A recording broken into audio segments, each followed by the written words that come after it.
Hello សួស្តីអ្នកនាងស្វាគមន៍មកកាន់ខ្ញុំបាទចត្រាសែសារជាថ្មីបាទអញ្ចឹងបងប្អូនយើងបាទខ្ញុំបាទមួយរយៈ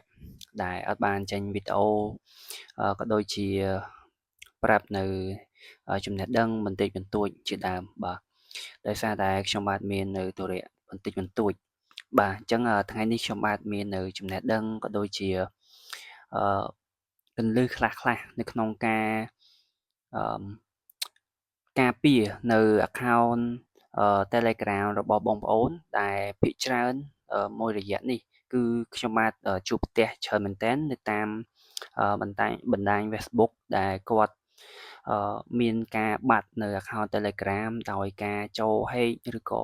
ដោយការចុចនៅតំណ link ផ្សេងៗបាទអញ្ចឹងថ្ងៃនេះខ្ញុំបាទមាននៅគន្លឹះមួយចំនួនដែលអាចឲ្យបងប្អូនការពារនៅ account Telegram របស់បងប្អូនមិនឲ្យមានអ្នក hack ឬក៏អាចការពារនៅaccount បងប្អូនបានមួយចំណែកបាទអញ្ចឹងកុំឲ្យខាតពេលយូរជាដំបូងបងប្អូនត្រូវចូលមកកាន់ account Telegram របស់បងប្អូនចូលមកលើពាក្យ setting បាទខ្ញុំអត់បានចូលឲ្យបងប្អូនមើលទេបាទខ្ញុំសូមបង្ហាញកន្លែងដែលខ្ញុំប្រាប់ហ្មងបាទបងប្អូនចូលមកដល់ទម្រង់បែបហ្នឹងដូចខ្ញុំចឹងមកបន្ទាប់មកបងប្អូនត្រូវរើសពាក្យថា privacy and security បាទបងប្អូនចុចលើពាក្យកូនសោហ្នឹងមកបន្ទាប់មកកន្លែងនេះយើងមាននៅមុខងារវាចំនួន4បាទអញ្ចឹងខ្ញុំសូមអត់លម្អិតណាទេខ្ញុំគ្រាន់តែបញ្យល់បងប្អូនមួយថាហ្នឹងជាអីគេបាទទី1ហ្នឹងគឺជា block user បាទគឺជាកន្លែងដែលយើង block អ្នកដែលយើងអត់ចង់លេងឆាតឬក៏យើងអត់ចង់មានទំនាក់ទំនងជាមួយបាទទី2នេះគឺ passcode lock បាទគឺជាការដាក់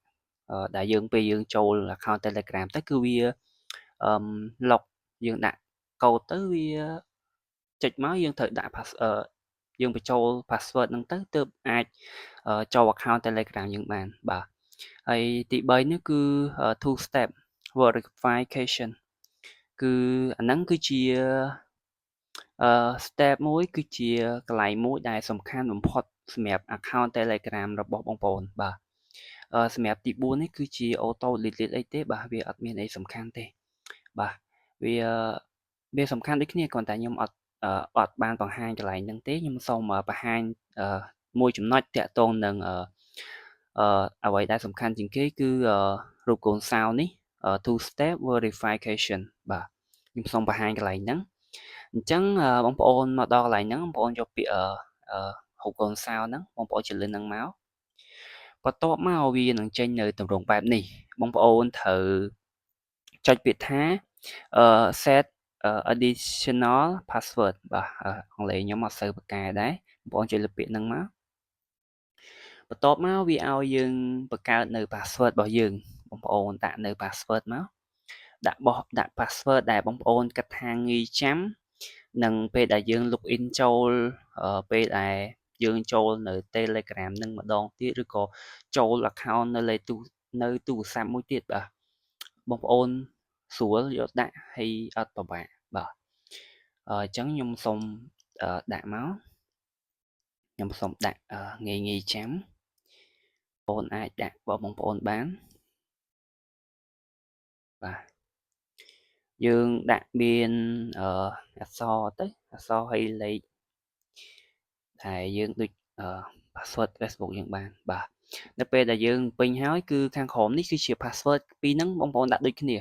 ទាំងលើទាំងក្រោមបងប្អូនដាក់ដូចគ្នាបាទបន្ទាប់ដាក់ហើយយើងចុចពាក្យថា create password បាទកន្លែងនេះគឺ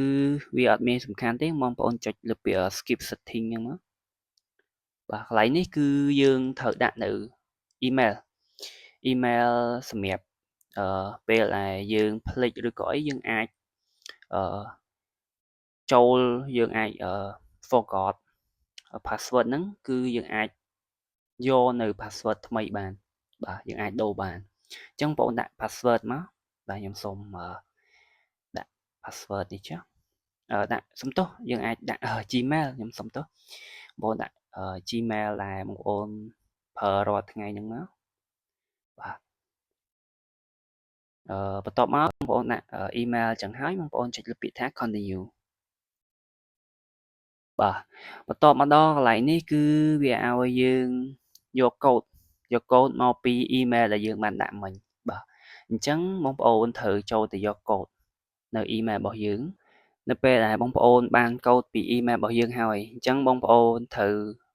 ផាសនៅកូដរបស់យើងហ្នឹងគឺវា load មកដល់កន្លែងហ្នឹងហើយបាទអញ្ចឹង password របស់យើងគឺបានដាក់ហើយអញ្ចឹងយើងចុចពាក្យ return to setting វិញមកបាទអញ្ចឹងកន្លែងហ្នឹងមុននឹងបន្តិចគឺវាបិទបាទឥឡូវគឺវាបើកហើយបាទអញ្ចឹងបងប្អូន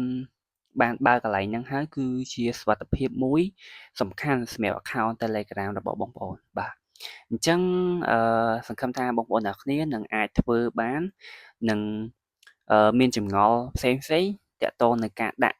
ក៏ដូចជាបងប្អូនតាក់កន្លែងណាបងប្អូនអាច comment សួរនៅក្នុង